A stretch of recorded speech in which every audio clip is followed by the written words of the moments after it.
స్తోత్రాలు. మేము కూడా సిలువను ఈ 40 దినాలు ధ్యానిస్తున్నప్పుడు కొందరికి వెర్రితనంగా ఉంది కానీ అయ్యా, మాకైతే శక్తినివ్వండి అయ్యా, మాకైతే జ్ఞానాన్ని ఇవ్వండి అయ్యా, మాకైతే మనసులను మార్చండి అయ్యా, మాకైతే నూతన సృష్టిగా చేయండి అయ్యా. నీ శక్తిని ఇవ్వండి నాయన. సిలువలో ఉన్నటువంటి విలువలు మాకు దయచేయండి నాయన. మార్పు దయచే కఠిన గుండెలు మార్చబడి మా కొరకే కదా నీ సిలువలో బలియాగం అయింది నాయన. మమ్మలను నిర్దోషులుగా చేయటానికి మీరు చనిపోయారు. మాకు స్వస్థతని ఇవ్వడానికి చనిపోయారు.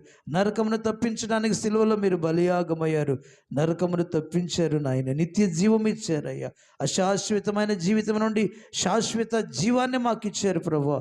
నీకు వందనాలు, స్తోత్రాలు, స్తోత్రాలు. నీ ప్రియ కుమారుడు మా రక్షకుడు యేసుక్రీస్తు ప్రభు వారి యొక్క శిలువ బలియాగమ ద్వారా మమ్మలను సమీపస్తులుగా సమాధానం ఇచ్చావు, సమీపస్తులుగా చేసావు, నిర్దోషులుగా చేసావు, పాపములను క్షమించావు, పాప క్షమాపణ ఇచ్చావు, నిత్య జీవము నిత్య రాజ్యం ఇచ్చావు మా తండ్రి.